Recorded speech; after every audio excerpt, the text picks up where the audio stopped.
तो आदरणीय गरीबदास साहिब जी ने कहा कि हम रे ही हुनिहार है अपना सृजनहार। हुनिहार माने हमारे जैसी उसकी आकृति है, ऐसा उनका आकार है अपने सृजनहार का। तो इस प्रकार वो परमात्मा मनुष्य दृश्य है। वहां एक बहुत बड़ा गुंबद बना हुआ है मंदिर नुमा, उसके सेंटर में परमात्मा का तख्त है, सिंहासन है, सिर पर छतर है। जैसे आप इस दास के ऊपर ये आर्टिफिशियल बना रखा है भक्तों ने, ये देख रहे हो। और परमात्मा का वहां प्रकाश जो पूरे शरीर का बहुत ज्यादा है। उस परमात्मा के एक रोम माने बाल, एक रोम कहो या रोमकूप कहो, क्योंकि शरीर से ही उनकी बॉडी से ही प्रकाश निकल रहा है, झलक रहा है, उसी से उसके रोम यानी बाल प्रकाशित हो रहे हैं। करोड़ सूर्य मिला दे, करोड़ चंद्रमा, तो भी एक रोम यानी बाल का प्रकाश ज्यादा होगा। तो इतना तेज है उस परमेश्वर का। वहां पृथ्वी है सतलोक, जैसे धरती आप देख रहे हो ये ऐसी, वो केवल व्हाइट कलर की है, जैसे आप बालू रेत देखते हैं। तो वहां वो पृथ्वी का कैसा रंग है, और उस पर वर्षा हो जाती है, वो सेट हो जाता है, तो भी कलर वैसा ही रहता है। तो ऐसा उस सतलोक का भी प्रकाश है, वो भी सौ प्रकाशित है, जैसे हीरा प्रकाशित होता है। हीरे में अपने आप चमक होती है, मोती में चमक होता है, इस प्रकार वो पृथ्वी है। वहां सदाबहार वृक्ष हैं, सदाबहार ये सभी काजू, किशमिश, मेवे, सेब, संतरे, सभी फल फ्रूट वहां सदाबहार रहते हैं, वहां कभी अकाल नहीं होता। ये तो है वहां की सतलोक की डेफिनेशन। और परमात्मा कैसे हैं ये आपको दास बता ही रहा है कि मनुष्य दृश्य है, और वहां सृष्टि है ऐसी ही। ये तो डुप्लीकेट है जो यहां बनाए गए हैं, ये मिट्टी के शरीर, ये तो उसकी तुलना में एक खिलौने और मिट्टी से बने हुए हैं। और वहां का जो शरीर आपका स्वर्ण का हो, जो कभी विनाश में नहीं आता। इस प्रकार वहां सृष्टि है। वहां आपके पूर्व के सभी महल ज्यों के त्यों हैं। प्रत्येक व्यक्ति की एक विशेष टेंडेंसी है, एक वृत्ति है, जरा सा कोई अच्छी पोस्ट बन जाती है, उसको प्राप्त हो जाती है, या कोई धन चोखा मिल जाता है, बढ़िया कोठी बनाऊं, बहुत लंबी चौड़ी, ऊपर नीचे, और आगे पार्क हो, पार्क में फिर आगे बगीचा हो, एक साइड में तालाब हो, झूले डाल रखे हो, और फुहारे बनाता है आर्टिफिशियल के, कभी कभी फुहार भी डाल लूं, तो ये बनावटी है।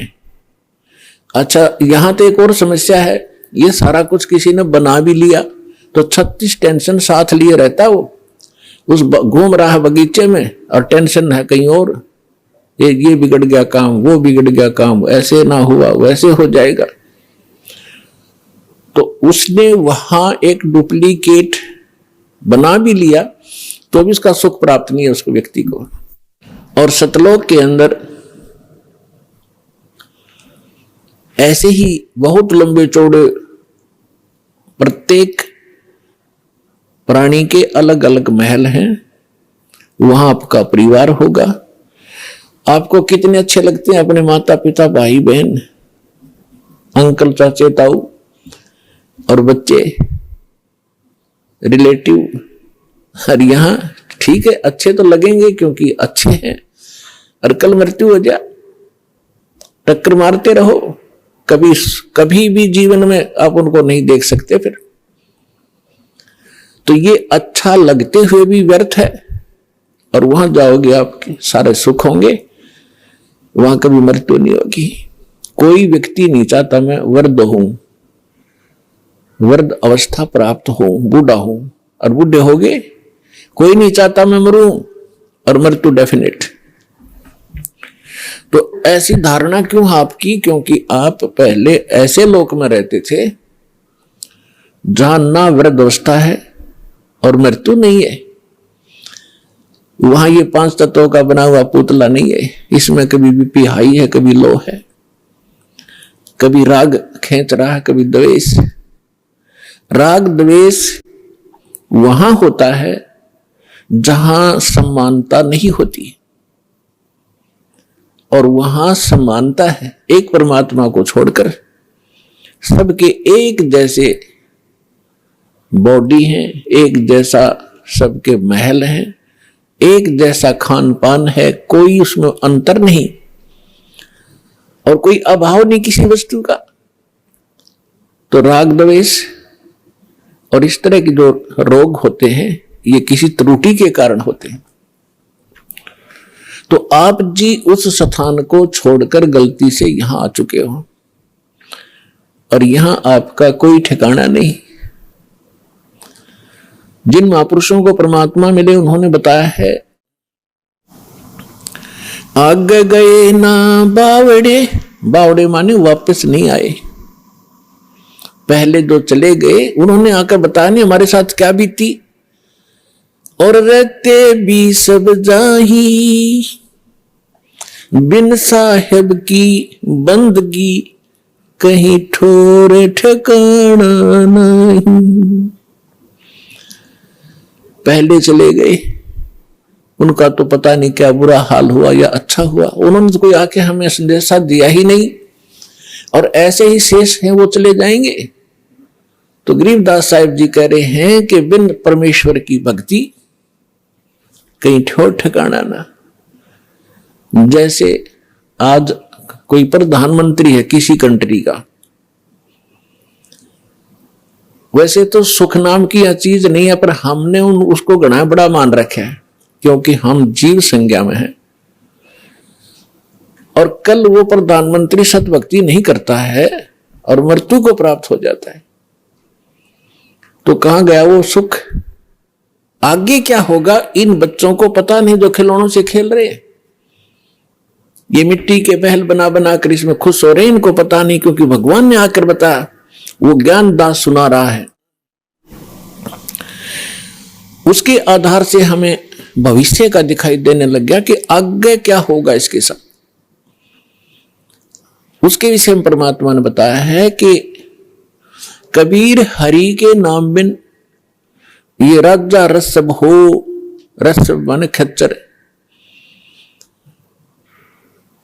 जिसपे अच्छा वजन लोड कराया जाकर देगी तरह बोरे में, राजा रसब हो और माटी लदे कुमार के और घास न डाले कोई। गधे के साथ एक और समस्या होती है, सारा दिन काम को मार लेता है, शाम को बनी में छोड़ देता, घास खुद चर के आता है बाहर, फिर उसका कान फिर पकड़ लाता है जब काम की आवश्यकता होती है।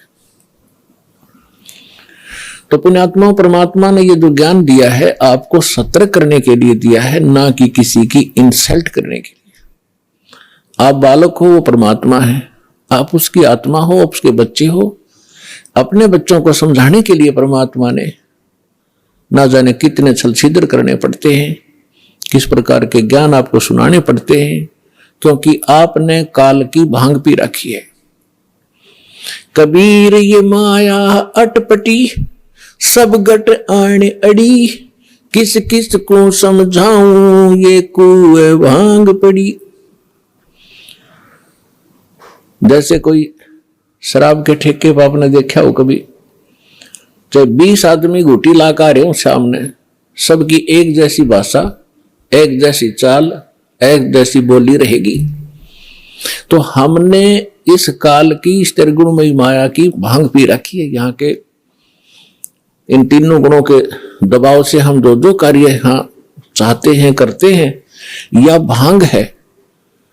और सभी एक जैसी वर्ती होगी, क्योंकि सबने एक का कुएं की भांग पी रखी है। वो ज्ञान सुनने को मिला ही नहीं आपको। अब ये ज्ञान मिला है जो इस भांग को उतारेगा, ये एंटीबायोटिक है, और ये ज्ञान सतगुरु ही दे सकता है, और सतगुरु परमात्मा ही होता है। 600 वर्ष पहले परमात्मा स्वयं आए थे, वो सतगुरु भी थे, परमात्मा तो वो थे ही थे। और फिर उन्होंने कहा था कि जब गरीबदास जी का पंथ होगा 12वां पंथ, उसमें काल अपना जाल जरूर फैलाओगा, लेकिन बरमे पंथ में परमात्मा ने कहा था हम फिर आएंगे। अब परमात्मा नहीं आए तो दास भेज दिया अपना, वही पावर वही ज्ञान दास के अंतःकरण में फीड कर दिया, जो दास आपको आज वर्षा कर रहा है उस अमृत ज्ञान की।